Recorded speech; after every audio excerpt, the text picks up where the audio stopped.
As grandes empresas americanas de tecnologia entregaram fortes resultados para o terceiro trimestre de 2025, impulsionadas pelos serviços de computação em nuvem, publicidade e inteligência artificial.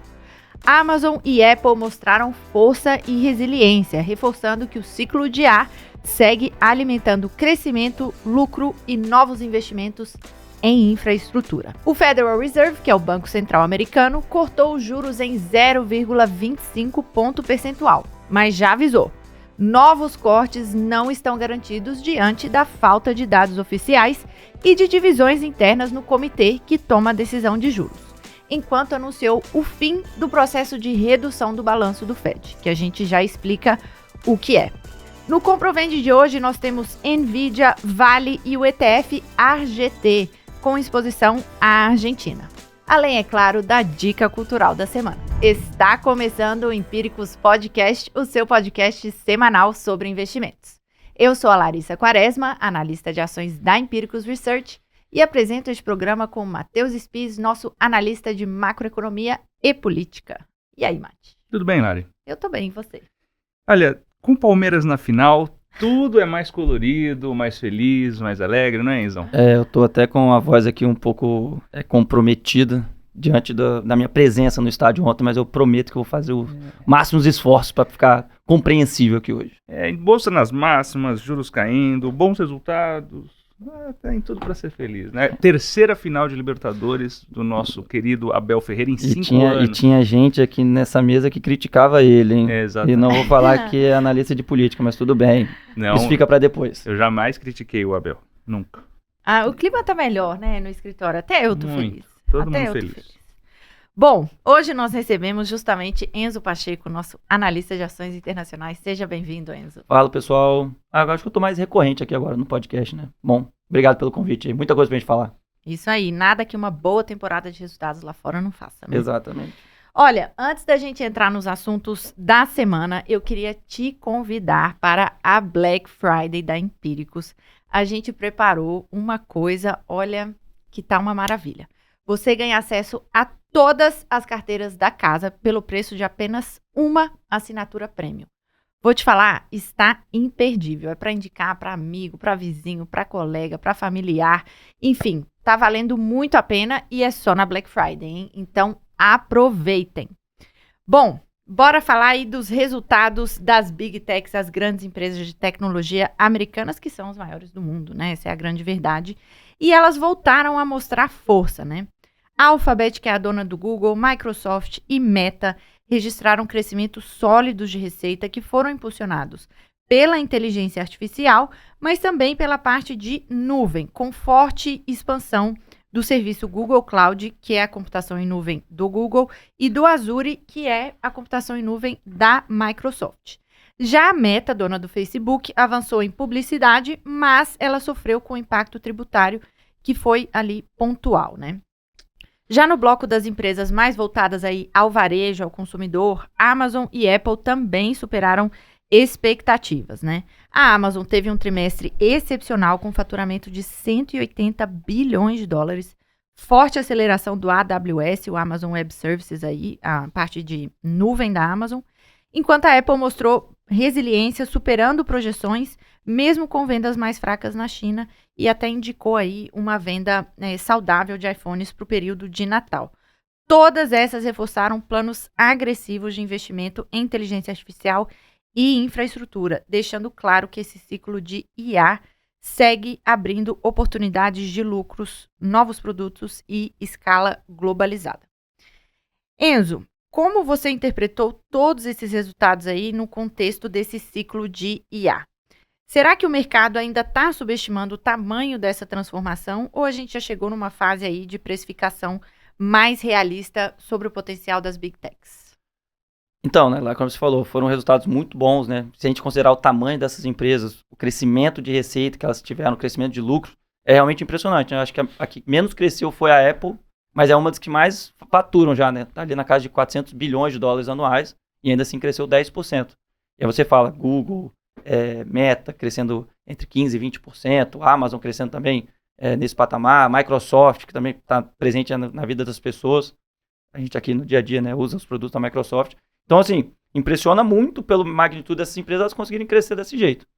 E aí, essa parte da IA, eu acho até, a gente vem falando já há um bom tempo e tal, mas como a gente está numa revolução tecnológica, às vezes fica até difícil você ter um parâmetro. A gente pode até tentar pegar outras revoluções tecnológicas no passado, mas eu acho que não consegue ser uma coisa que você consiga pegar de fato que seja o que aconteceu no passado vai acontecer agora. O que eu digo, né? Tem uma profissional do UBS, que ela deu uma entrevista um tempo atrás, falando que no momento de revolução tecnológica, as empresas atingem patamares de valuation que a gente nunca imaginava. Então a GM foi a primeira que atingiu a marca de 10 bilhões de dólares, a IBM, que fez o primeiro computador pessoal, atingiu a marca de 100 bilhões de dólares, a própria Apple atingiu ali 1 trilhão de dólares há pouco tempo atrás. A gente não tinha um parâmetro, né, de outras empresas desse tipo. E aí agora a gente vê essa parte da NVIDIA, chegou a bater 5 trilhões, né, recentemente, nessa esteira de inteligência artificial. E eu, sinceramente, eu pensava, quando bateu 1 trilhão, eu falei assim, putz, tá esticado. Aí foi lá, bateu 2 trilhões. Aí foi lá, bateu 3 trilhões. Foi lá, bateu 4 trilhões. E assim, mas por quê? Porque a empresa está entregando resultado, a demanda pelos produtos da companhia, lá do GPU, é calcado nessas big techs, né, nas empresas de tecnologia. A infraestrutura deles tem que crescer cada vez mais. Então, todos aumentaram significativamente o CAPEX do trimestre e a estimativa para 2026. A Alphabet, por exemplo, até pouco tempo atrás, ela estimava 75 bilhões de dólares para o ano. Aí, no trimestre passado, passou para 85 bilhões. E agora falou que vai ser 91 bilhões para 2025. E 2026 esse número vai ser maior. Então, deve ser um número mais perto de 100 bilhões de dólares. De investimentos em inteligência artificial. Investimentos como um todo, mas principalmente voltado para essa parte de inteligência artificial. Você fazer o data center, você tem que comprar o GPU, você tem que montar o data center, né? Então, e aí, tudo isso vai ser demandado da NVIDIA. E aí você vem lá, a NVIDIA faz o evento dela do GTC, fala que faz novas parcerias, anuncia investimento na Nokia para poder melhorar a questão de conectividade dos seus GPUs, anuncia uma parceria com a Palantir, que é uma empresa que está também andando bem nessa parte de inteligência artificial. Eli Lilly, né, que é dona lá do Monjaro, que é rival do Ozempic, vai fazer um supercomputador para fazer descobertas de novos medicamentos. Então, assim, a NVIDIA está atuando como se fosse em todas as áreas hoje do mercado. Você não está falando só de tecnologia. Você está falando de empresa de consumo, você está falando de empresa de farmacêutica, empresa de financeiro, e todo mundo está demandando a tecnologia de inteligência artificial para poder fazer esses produtos e serviços daqui para frente. Então, assim, é até difícil a gente falar se está num momento de pico ou não. A gente tem visto os resultados acompanhar a ação da empresa, né? Esse é o grande temor que a gente tem. Uma bolha é você ter uma ação que está descolada do fundamento da companhia. Mas as ações estão entregando crescimento de receita, as empresas estão entregando crescimento de receita, crescimento de lucro. Então eu não consigo afirmar categoricamente que a gente chegou num pico. Talvez, dada a valorização recente, a gente possa ter um alívio ali, um momentâneo. A própria ação da NVIDIA, ela vive momentos de forte valorização e fica ali 2, 3 meses parado para depois você ter uma nova valorização. Eu acho que assim, a gente ainda vai falar muito de inteligência artificial para os próximos meses. E aí, esses resultados das empresas de tecnologia, acho que pontuam isso, né? Você vai ter um investimento cada vez maior do CAPEX, né? O investimento da infraestrutura, porque eles estão vendo a demanda por esses produtos e serviços. E aí, a capacidade de você continuar entregando crescimento de 30%, igual as empresas lá, a Amazon, a Microsoft e o Google, nessa parte do cloud, deve ser mantida para o próximo ano. Então, eu ainda gosto, tipo, das big techs no geral. A gente tem recomendação de compra nas nossas carteiras internacionais. Obviamente, você tem talvez uma tem um patamar de preço melhor do que a outra, né? Por exemplo, a queda que a gente viu com o Meta, que está relacionado, em parte, com esse impacto tributário que você falou, né? Que a gente comentou no último episódio. Eu não estava participando, vocês estavam. De Netflix. Não foi o governo brasileiro, foi o governo americano. E aí foi uma antecipação dos impostos no futuro, por causa lá do One Big Beautiful Bill. Então, você teve um impacto de 15, 16 bilhões de dólares no resultado. Da Meta. Então, ano passado ela reportou um lucro líquido de 15 a 16 bilhões. Esse ano seria algo como 18, 19. Só que você teve um impacto de 16 bilhões dessa linha tributária. Se você tirasse, né, se você voltasse essa conta, o IPS teria crescido, o lucro por ação teria crescido 20%. Então, foi momentâneo. Mas a Meta especificamente, né, a gente falou aqui de Amazon, Google e Microsoft, que tem a parte de cloud voltada para oferecer para as empresas. Então, a Empíricos pode chegar e contratar o serviço junto à Amazon ou à Microsoft. A Meta está investindo para consumo próprio, para poder melhorar a entrega de anúncios, para você melhorar a monetização desses anúncios. Inclusive, o resultado da Meta ela vem entregando essas duas métricas fortemente. A impressão de anúncios cresceu 14% e a monetização cresceu 10%. Então, ela está entregando mais anúncios com preço cada vez maior. Por quê? O sistema de inteligência artificial está entregando anúncios cada vez mais assertivos. E ela está precisando investir cada vez mais. E aí, além desse impacto tributário, a empresa falou que vai investir cada vez mais, assim, a expectativa é investir ainda mais no ano que vem para poder ter essa infraestrutura de inteligência artificial. Então, essa dúvida em relação ao lucro por ação no curto prazo, e curto prazo que eu estou falando aqui, o lucro para 2026, acabou ficando meio que nublada. Aí a ação caiu 12% na ação no dia. Eu acho um exagero, dada a qualidade da companhia, dado que mais de 3,4 bilhões de pessoas usam diariamente os aplicativos da companhia. Então, eu acho que pode ter aberto uma boa oportunidade de compra. Então, dentre as Big Techs, eu acho que Meta estaria ali entre meu primeiro e segundo lugar. Talvez Meta, Amazon com Meta, dividindo ali primeiro e segundo lugar. Na outra ponta, apesar de Apple ter ido bem e ter anunciado que a expectativa para o final de ano é positivo, né, veio acima da expectativa de mercado, eu já acho que no patamar de preço hoje, de valuation, acima das 30 vezes, sendo que a empresa cresce só 10%, eu ainda prefiro ter uma posição pequena no meu portfólio. Então, a gente tem lá na nossa carteira, a gente divide entre alta, média e baixa convicção. Se eu teria a Meta e Amazon em alta, acho que Apple estaria mais voltada ali na baixa convicção. Porque eu acho que você tem que ter uma posição, porque todo mundo que sempre falou mal de Apple acabou se dando mal na sua justificativa de não investimento. Mas eu não consigo justificar uma posição tão grande dado o valuation atual. Cara, uma coisa que eu percebo cada vez mais é que as pessoas, claro, por conta justamente desse patamar de valuation que você mencionou, procuram, e depois do rally principalmente, procuram justificativa para realizar lucro. Essas justificativas, elas variam, né? Remor de bolha, ou agora questionar quando virá o retorno desses investimentos massivos e gigantescos e crescentes em A. Qual o ROIC dessa dinâmica, né? Qual dessas? Você comentou de Meta. Você acha que Meta é a melhor posicionada para capturar a monetização desses investimentos em A? Ou você acredita em Meta por outros motivos para além desses? Não, eu acho que Meta, esse fato de você ter os principais aplicativos do mundo, né? Todo mundo que tem um celular aqui provavelmente vai ter o Instagram, o WhatsApp, o Facebook. E aí você conseguir criar um assistente pessoal, um IA pessoal que muitas pessoas vão utilizar, eu acho que isso vai criar um poder de marca muito grande. As pessoas dificilmente vão abandonar esse produto. Então, eu acho que, Meta, eu consigo entender a monetização no dia a dia das pessoas. As outras são mais ligadas às empresas. Então, o Google está lá oferecendo o seu Google Cloud, as empresas vão contratar esse serviço. Não é o Matheus que vai contratar, não é o Enzo ou a Larissa. Então, obviamente, vai ter uma demanda dessas empresas também. Só que aí... essa questão da demanda da empresa, é o que você falou. A gente tem esse temor, vira e mexe esse temor de bolha.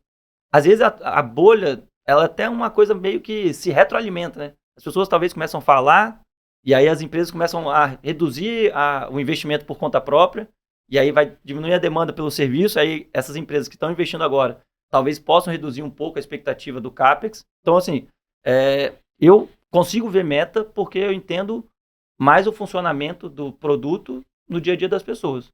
Essas outras eu acho que tem um bom produto, mas como está ligado mais à parte de empresas, eu acho que pode ter essa decisão por parte das outras companhias de não buscar tanto esse serviço, essa demanda por IA, se eles acharem que a economia, por sinal, vai ter uma desaceleração. Não sei. A gente já está falando de desaceleração da economia americana há um bom tempo e não acontece nunca, né?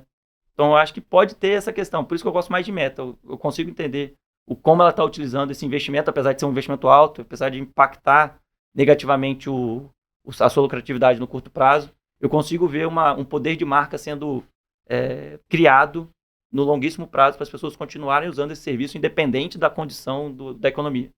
Então, assim, eu acho por isso que eu gosto de Meta. A Amazon eu gosto porque você tem uma diversificação boa também, né? Ao mesmo tempo que você tem a AWS que cresce muito, né, cresceu 20% esse trimestre, até reacelerou. Estava crescendo 17%. e voltou a crescer mais de 20%. Você tem essa parte de cloud, mas você tem a parte de varejo, que também as pessoas não vão deixar de consumir pela Amazon, né? Talvez você deixe de comprar um iPhone agora para comprar mais para frente, mas a Amazon você compra o seu item do dia a dia, você vai lá fazer uma compra de supermercado pela Amazon, você vai fazer compra, sei lá, vai comprar um livro, você vai comprar pela Amazon. Até remédio vende agora.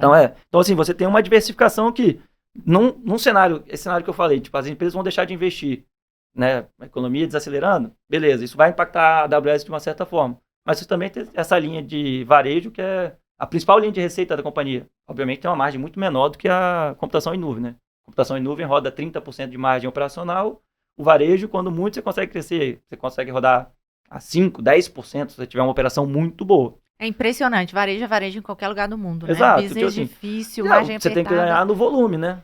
Você tem que vender muito para você ter um número gigantesco e você ter uma margem final de 5%. Se você tiver uma receita de 300 bilhões, igual a Amazon tem na operação da América do Norte, 5% de 300 bilhões é um número satisfatório, né? Mas ainda assim, dá muito trabalho você vender 300 bilhões. Sim. Isso, tipo... Mas, de novo, você ter essa diversificação de negócio, eu acho que é importante. As outras que às vezes ficam muito calcadas nas empresas, você pode ter esse problema de ter uma revisão de expectativas que vai diminuir os investimentos daqui para frente. Por isso que eu gosto muito de Meta e Amazon. Me tira uma dúvida de leigo. De leiga. Se eu souber, eu tiro.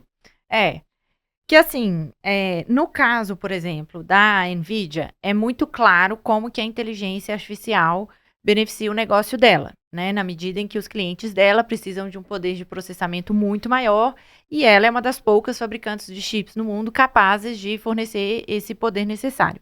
No caso da Amazon, né, que como você falou, um business de varejo, tem a parte de cloud, como que ela se beneficia ou usa a inteligência artificial? O que a gente tem visto recentemente, né, as empresas anunciando, é tentar você, de fato, otimizar as suas próprias operações utilizando a inteligência artificial. Então, a Amazon recentemente anunciou aí um layoff de 14 mil funcionários. Então, assim, você querendo ou não, você pode pegar sistema de inteligência artificial e tarefas que talvez você precisaria ter 5 funcionários, você não precisa ter mais os 5 funcionários, você pode ter 1, 2 monitorando aquele sistema de inteligência artificial. Então, isso é na parte de custo. Na parte de receita, né, como a gente falou aqui de Meta, voltar ao caso de Meta, o sistema de indicação de vídeo do Reels, né, está rodando, o Zuckerberg falou que o Reels está rodando na casa de 50 bilhões de dólares por ano. Então, como é que o algoritmo está pensando que aquele vídeo é ideal para a Larissa e não para o Matheus? É o sistema de inteligência artificial que está entendendo o seu uso no dia a dia. Então, assim, você tem essa parte da receita, aí vai muito mais os processos internos da companhia, acho que de todas essas empresas. A gente está numa fase, eu ainda acho que a gente vai chegar na fase que a gente vai ver as outras empresas de outros setores comentando que, tipo, a minha receita cresceu porque a gente fez uma implementação aqui de um sistema de inteligência artificial que fez com que melhorasse a indicação de viagens pelo Booking. Acho que a gente vai chegar no momento que outras empresas que não estão tão claramente ligadas nessa fase de inteligência artificial vão se beneficiar. Hoje, como você falou, a gente vai ter que montar a infraestrutura, então, 50% de um custo de data center vem da NVIDIA. É GPU, então, demanda para a NVIDIA.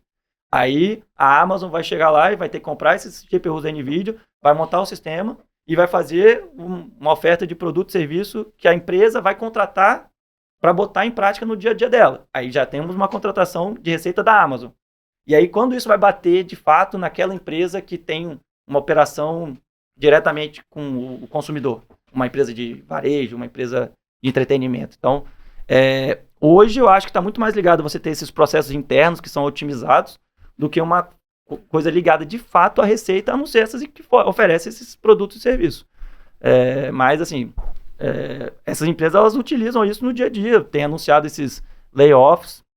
Então, acho que é muito mais nessa parte realmente de otimização de processo do que a geração de receita de fato. É mais óbvio, né? Mais Exato. direto também, mais você fácil. Consegue, assim, e aí, de novo, né? Você vai ver com o passar do tempo nos resultados. A empresa vai anunciar hoje, você só vai conseguir ver que ele melhorou talvez a margem dela daqui 3 meses, daqui 6 meses, né?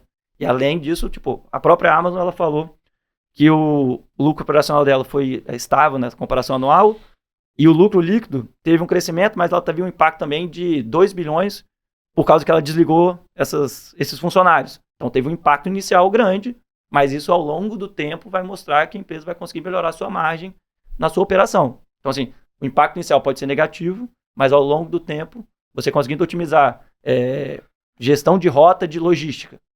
Você tem lá o sistema de inteligência artificial, vai mostrar que é melhor a gente passar com os caminhões, pega os caminhões, esses caminhões vão passar por aqui, esses caminhões vão passar por aqui, mas isso tudo vai precisar de tempo ainda, entendeu? Não é da noite pro dia. Muito bem. Vamos continuar no exterior, então, para falar um pouquinho de política monetária. Decisão de juros aí muito aguardada, inclusive, nos Estados Unidos. Federal Reserve cortou a taxa básica em 25 pontos base, né, 0,25 ponto percentual, mas frustrou a maior parte do mercado, né, eu diria, porque a curva de juros americana, ela embutia uma probabilidade, né, nos juros futuros de mais de 90% de haver um novo corte no mês de dezembro. Mas, né, no discurso que segue a decisão de juros, o presidente da instituição, Jerome Powell, sinalizou que a continuidade dos cortes está longe de ser garantida. Sem dados oficiais de emprego, sem dados oficiais de inflação, por causa da paralisação do governo, né, que já chega ao 31º dia, quase na máxima histórica de paralisação. Então, o Comitê de Política Monetária tomou essa decisão com base nos indicadores privados, né, algo raro. Se não me engano, né, Matheus, essa foi a primeira decisão da história do Federal Reserve sem dados oficiais do governo. Inclusive, a votação dentro do comitê evidenciou diversas divergências internas, né? Mas, ao mesmo tempo, a gente teve uma notícia boa, que foi o fim do aperto quantitativo. O que é isso, né? É quando o Federal Reserve, o Banco Central Americano, ele vende títulos de renda fixa que estão em custódia dele para enxugar liquidez do mercado, né? Então, assim, participantes de privado, quando compram aqueles títulos, estão tirando liquidez de circulação da economia. Então, é uma medida de aperto. Só que o Fed anunciou o fim desse processo, ou seja, ele vai parar de tirar a liquidez da economia, aliviando as condições financeiras. A mensagem de Powell foi comparada aí a dirigir na neblina, né? Assim, dá para avançar, mas com muita cautela. Matheus, eu queria te perguntar como você interpreta esse corte do Fed nesse ambiente de incerteza de dados, né? Se a ausência de indicadores, ela muda, na verdade, a leitura do ciclo monetário e pode, inclusive, gerar erros de diagnóstico, né?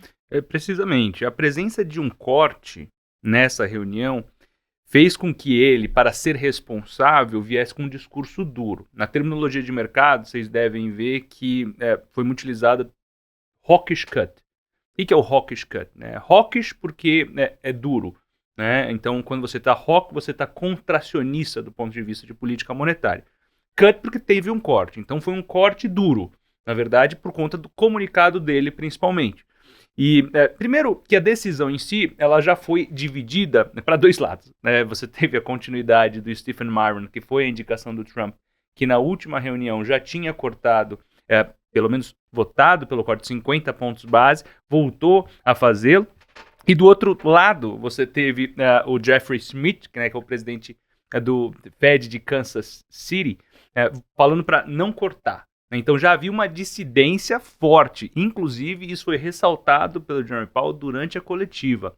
Mostra que o posicionamento deles é muito difícil. Você citou a decisão sem os dados, eles começaram a cortar com base nos dados de emprego que não estão sendo divulgados. A gente está dependendo de dados privados, dados estaduais, alguns sendo divulgados, e que, por mais que sejam de qualidade, eles não dão o quadro geral necessário para ele tomar uma decisão assertiva. E por isso que ele usou também a frase de dirigir na neblina. Ao mesmo tempo, ele já vinha também telegrafando esse fim de ciclo de quantitative tightening, aperto quantitativo. Só para a gente descrever a história do que vinha acontecendo, esse processo de flexibilização pelo balanço da autoridade monetária dos Estados Unidos, ele vem desde a crise de 2008, se aprofunda em várias etapas durante os anos 2012, 2013, 2014, por conta da crise da zona do euro, e isso fez com que a gente vivesse por muitos anos num período de free money, juros muito baixos, muita liquidez no mercado e financiando essas teses de tecnologia por muito, muito tempo. Já antes da pandemia, o Federal Reserve, com um balanço muito inchado vinha tentando algumas iniciativas para reduzir esse balanço, porque imagine, ele estava jogando liquidez na economia e comprando esses ativos, né? Então você compra ativos, joga o dinheiro no mercado, né? Comprando, pagando para alguém. Então esse balanço estava pesado.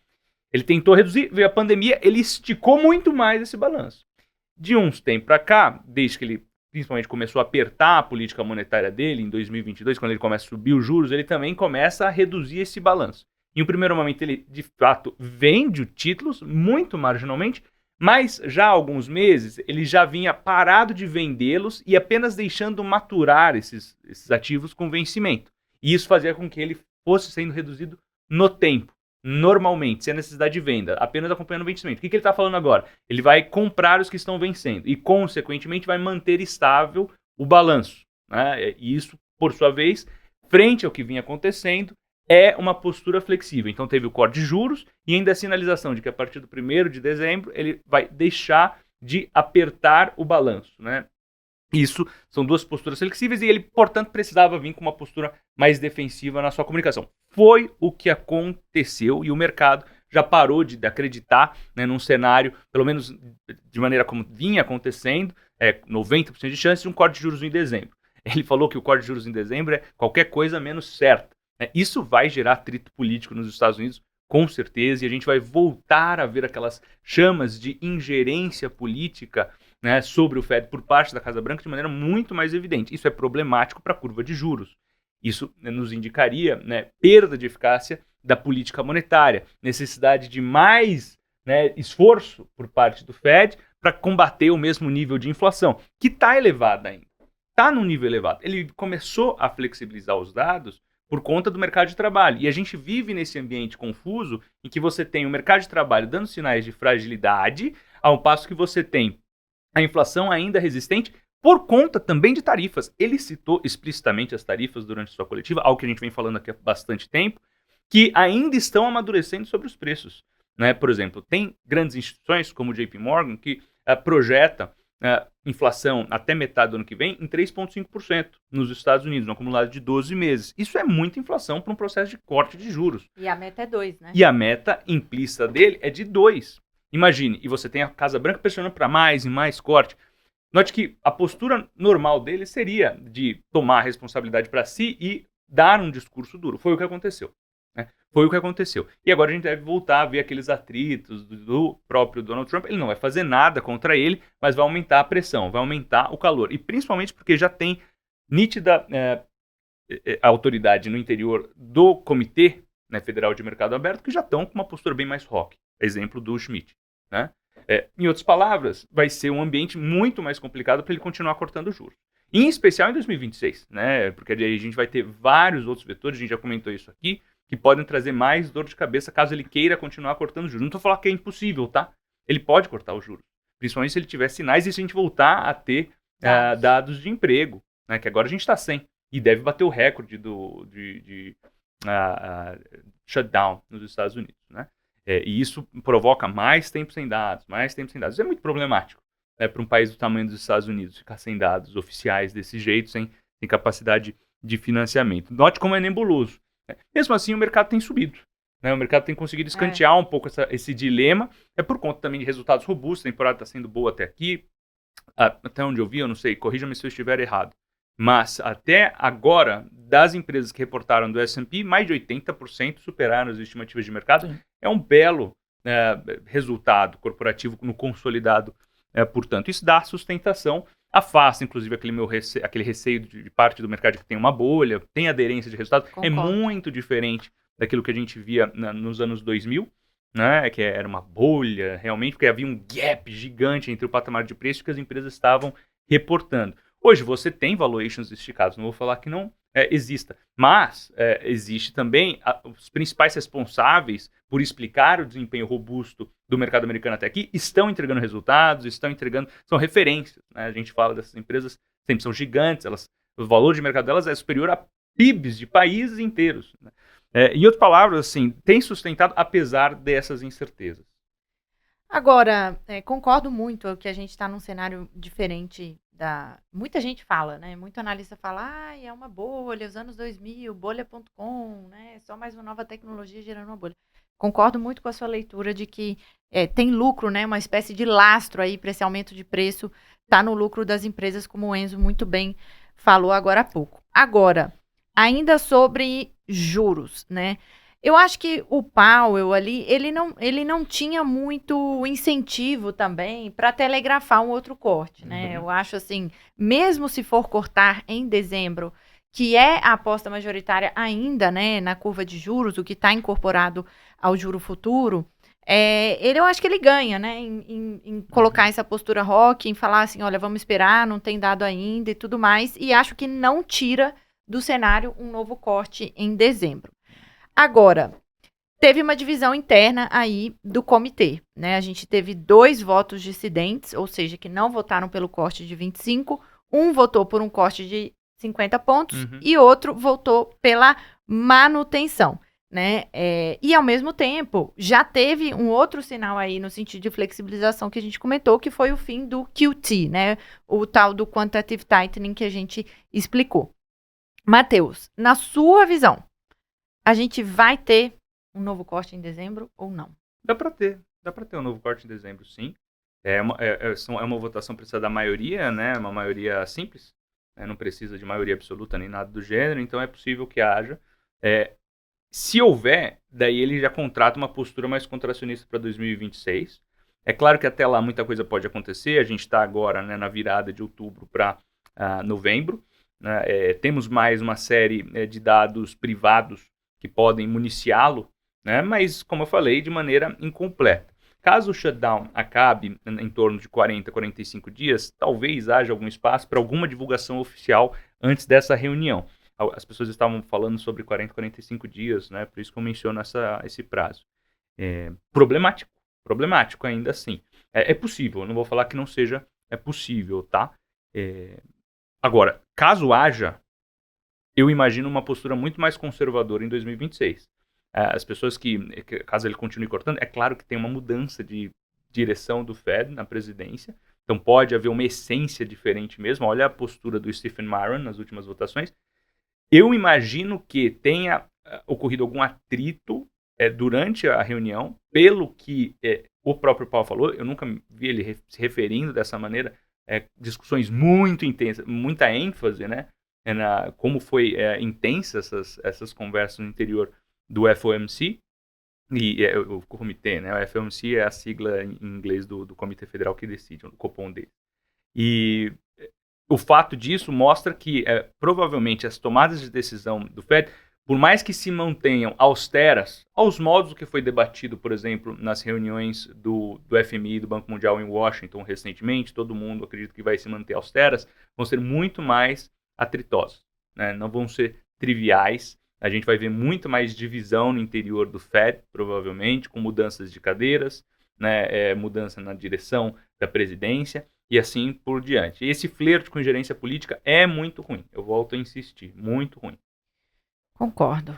É isso, então. Comentários sobre juros, Enzo? Não, eu concordo com o Matheus. Assim, o único ponto que eu acho que de atenção nessa questão da divisão, se você for pegar 2 reuniões atrás, quando a gente teve a manutenção do juro, e você teve lá a primeira dissidência desde 93, né, que teve os 2 votos, do Waller e da Bowman. Bowman, não lembro agora. Waller e Bowman. Da Bowman, né? E aí eles votaram pela uma queda de 25. E aí na reunião seguinte, você teve lá, quando o Myron entrou, que você teve o Myron votando para ter os 50, foi o único dissidente. E agora você já teve essa mudança de uma dissidência dupla, né?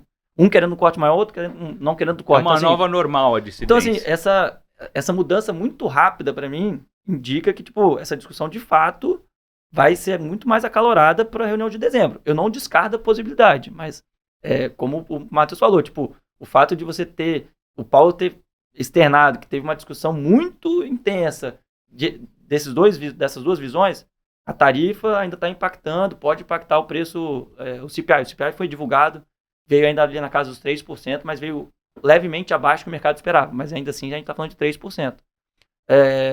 O próprio Powell também comentou, né? Se você pegar o PCI tirando tarifa, já estaria mais perto da nossa meta. Mas a tarifa está aí, Você não sabe até quando vai. Inclusive, essa semana deveria ter ocorrido a divulgação de PCI e PIB, não teve por conta do shutdown. Você teve a divulgação anterior, mas aí eles já anunciaram que pro próximo você talvez não tenha o CPI, O CPI que você não vai ter a coleta de dados. Então, assim, vai dificultar ainda mais o trabalho do Fed.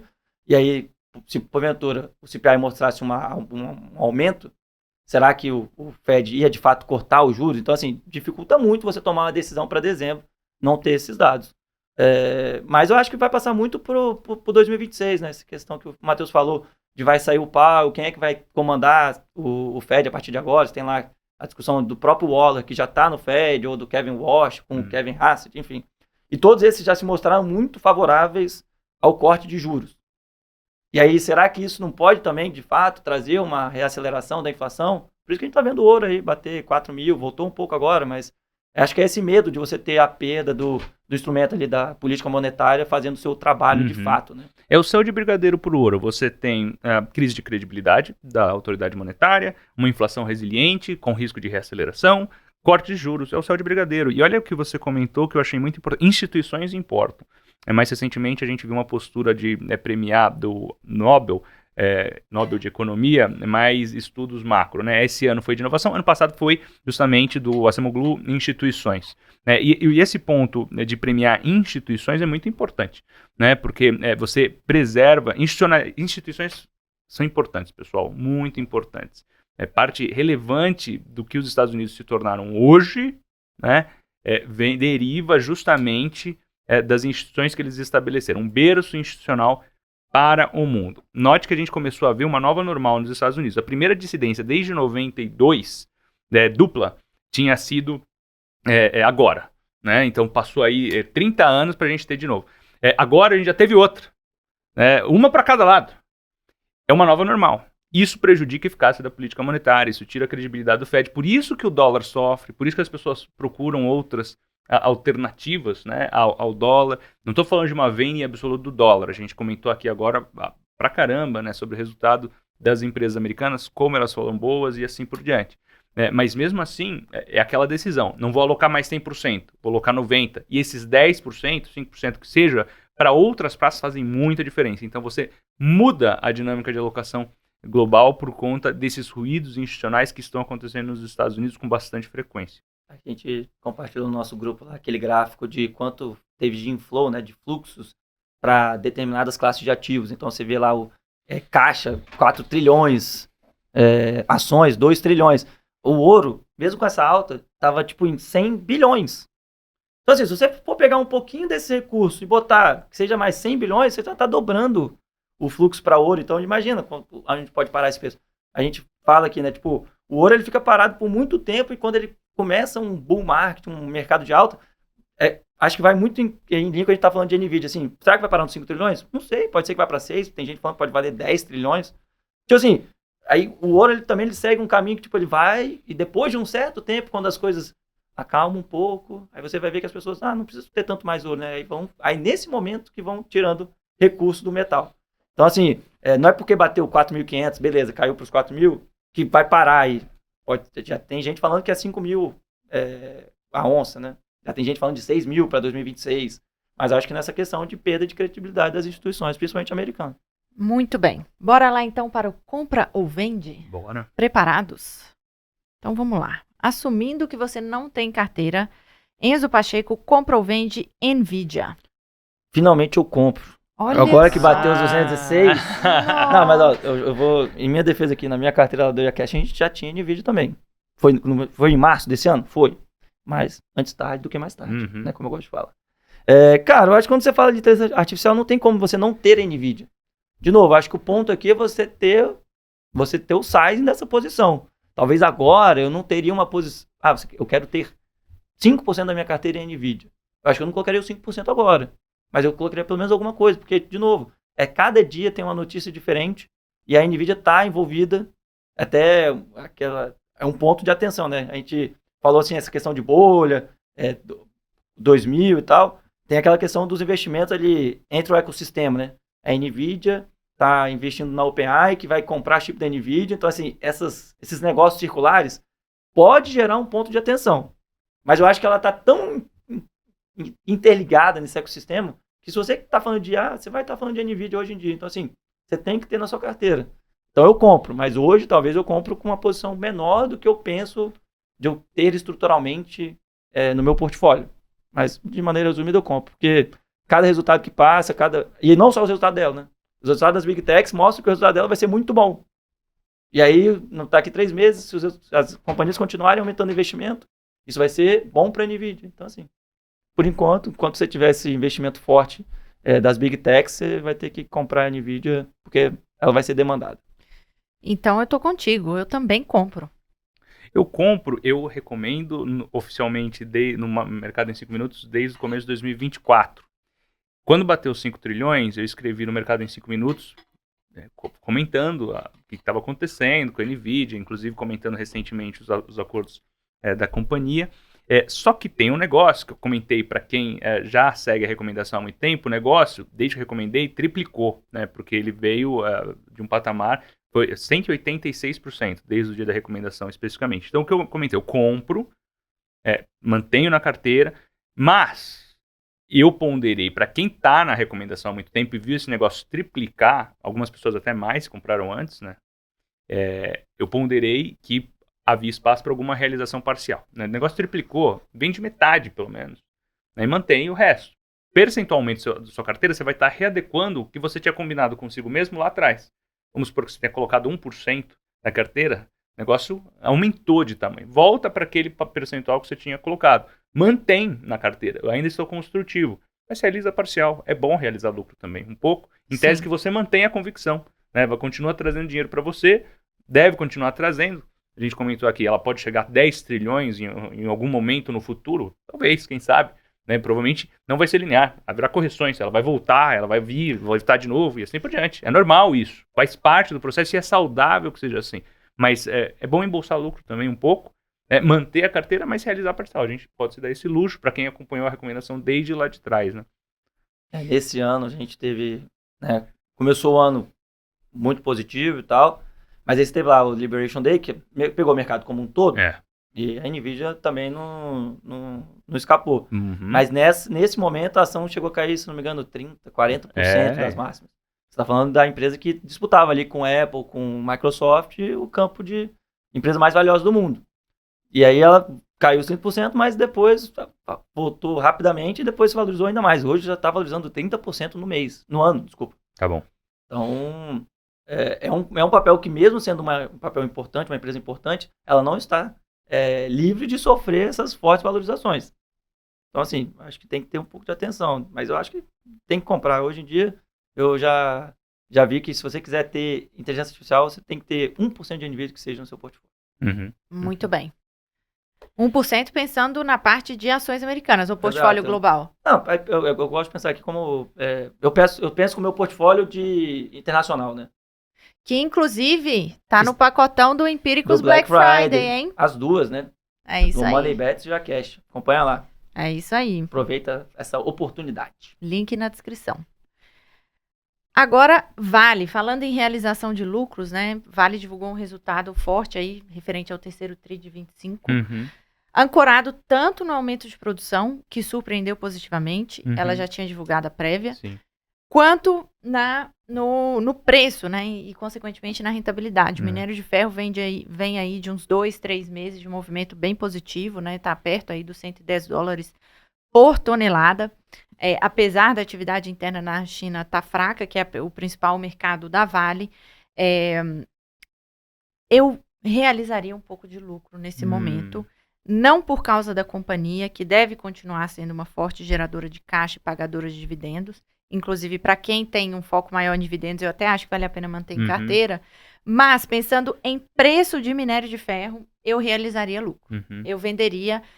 porque, na minha visão, é um pouco especulativo esse aumento de preço do minério de ferro.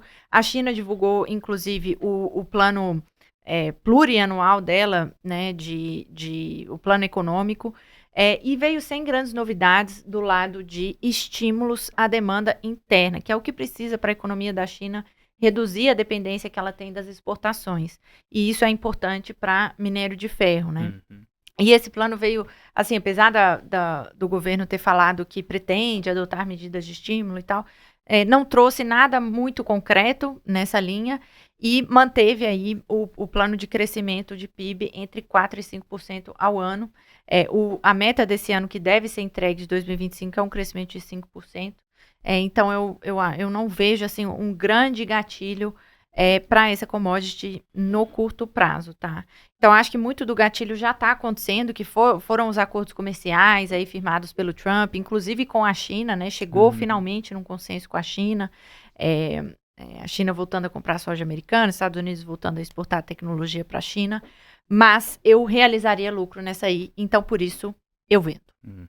Eu vou divergir, eu compro, Vale, pensando nos dividendos, está na carteira do Double, do Vacas, eu compro Vale, apesar dessas ressalvas que você colocou, manter o prêmio de risco em Vale nas carteiras, eu acredito que seja benéfico para o investidor. Essas carteiras, inclusive, também no pacotão do Black Friday. Tá tudo, né? Tá tudo no pacotão. Eu vou falar pra vocês, eu não sou grande conhecedor de Vale, mas eu acho que eu vendo mais ligado a essa questão da China, né? Você tem ali um mercado imobiliário ainda também bem complicado, que eu acho que é uma demanda forte da empresa.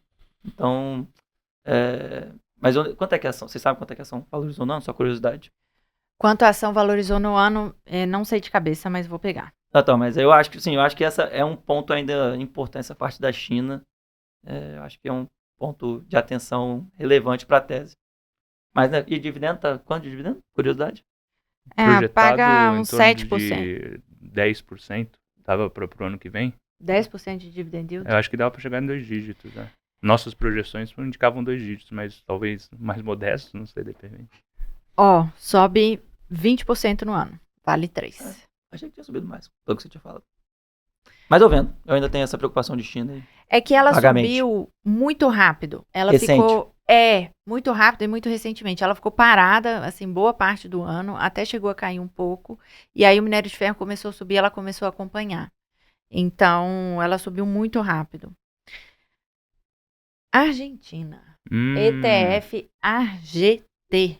ARGT. E aí, Matheus? Comprovente. Esse ETF é o da Global X, né, que compra uma cesta, basicamente ele emula o MSCI argentino, que compra uma cesta de ativos argentinos, né, listados no exterior. Né? Então você tem aqui vários nomes, inclusive Mercado Livre, com peso maior.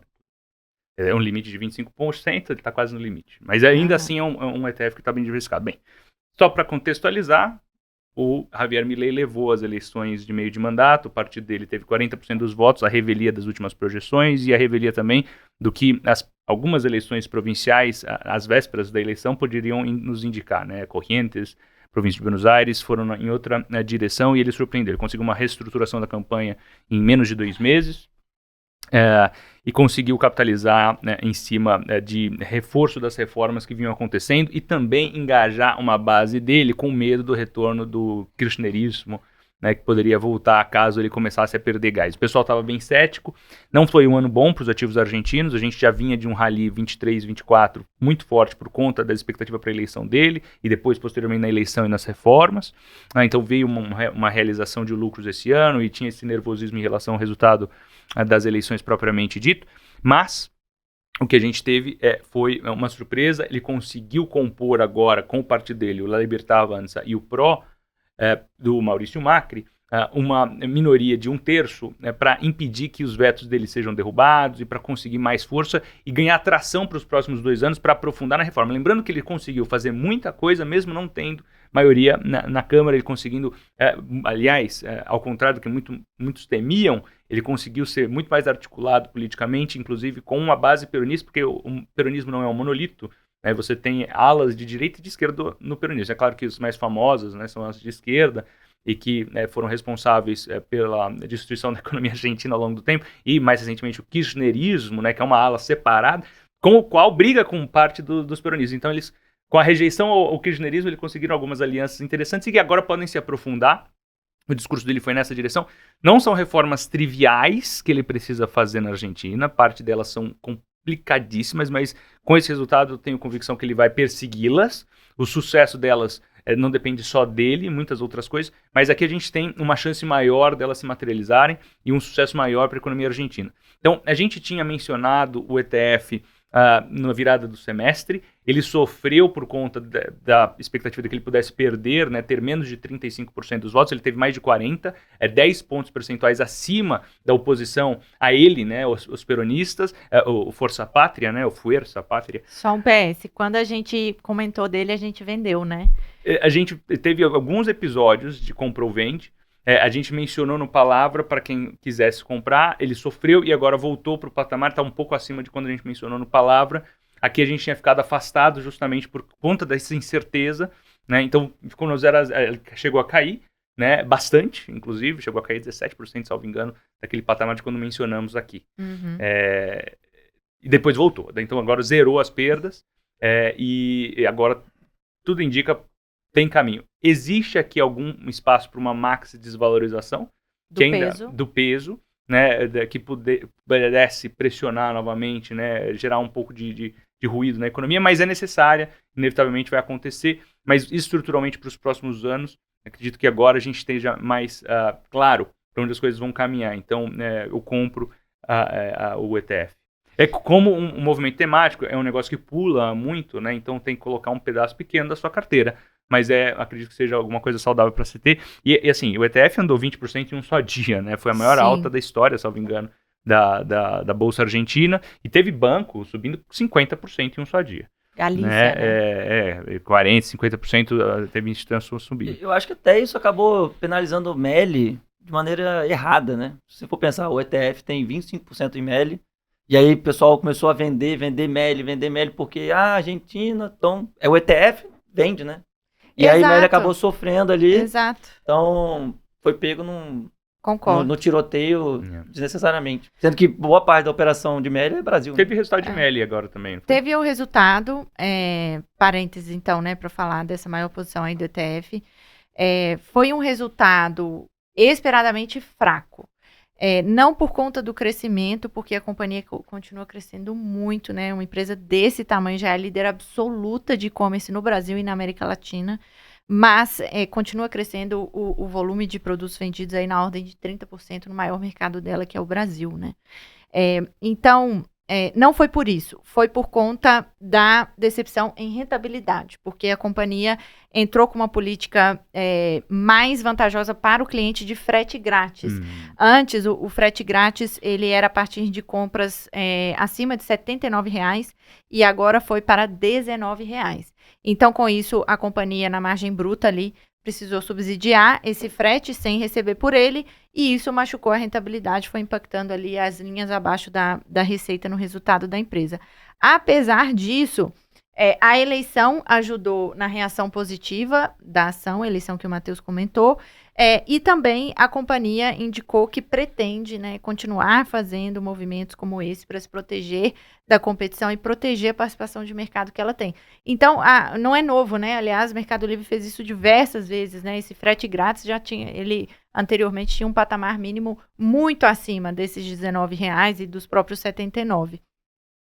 Então, inclusive é uma ação que a gente tem recomendação de compra. Fecha parênteses. Sobre a AGT, eu compro, apesar de ter aí no horizonte essa provável desvalorização do peso, por mais que o ETF AGT seja cotado em dólares, né, a grandíssima maioria das empresas, né, são da Argentina e estão expostas ao mercado da Argentina. Agora, por que eu compro o AGT apesar disso? Porque quase 25% dele é Mercado Livre, que não está totalmente na Argentina. É mais Brasil. É mais Brasil do que a Argentina. Então, o ETF, ele é menos volátil do que a Bolsa Argentina em si, né? Porque MELI não é listada na Bolsa Argentina. MELI é listada na Bolsa Americana. Apesar de ter BDR aqui no Brasil e tudo mais. Então, eu compro sabendo que a posição de MELI, ela protege um pouco dessa volatilidade cambial que a Bolsa Argentina tem. Eu compro também, né? Tem essas dificuldades aí de curto prazo, mas eu acho que acabou penalizando nessa dúvida, né? Por um momento o pessoal achou que o peronismo iria voltar a comandar ali a Câmara. Eu acho que acabou punindo os papéis. Então, assim, foi muito rápido, tanto que o Matheus falou, né? No dia que saiu a notícia que ele avançou, horas antes, as criptos já reagiram positivamente, né? Você tem lá o mercado de cripto que mostra as apostas em tempo real, como é que estava avançando a votação. Você viu uma resposta positiva. É. E depois, no dia seguinte, você teve a valorização das ações, você teve a valorização do peso, né? É. Então, mas tem essas dificuldades. Não são questões simples de serem resolvidas. Uhum. Você tem uma questão econômica ainda importante ali, tipo, com a população mais pobre. É difícil. Não é uma questão que vai ser totalmente resolvida da noite pro dia. Mas precisa, talvez, de alguém com uma disposição um pouco maior do que você tinha até recentemente. Cara, ele tá sendo eleito com base nas propostas. Ele não tá escondendo o que ele vai fazer. As pessoas estão votando, cara. Isso é um processo muito importante, pedagógico para uma sociedade. Entendeu? E para a América Latina, né? Para nós é um laboratório fenomenal, entendeu? O Brasil, se quiser alguma inspiração aí para a reforma fiscal que precisará ser necessariamente feita em 2027... Fica a dica. E aí eu acho que vai ter uma boa vontade um pouco agora também dos investidores em relação, né? Se você tivesse uma mudança, eu acho que os investidores devem abrir mão de Argentina, mesmo com um ganho recente. Então, a manutenção dele, eu acho que dá uma abertura para você comprar o ETF hoje. Muito bem. Para fechar, dica cultural da semana? Bora. Enzo Pacheco, nosso convidado da semana. Qual é a sua dica cultural? Eu vou aproveitar uma fala aqui do Matheus. Eu estava aqui na busca de uma dica cultural. Ele falou esqueci o nome do cara agora, Matheus. Qual? Acemoglu.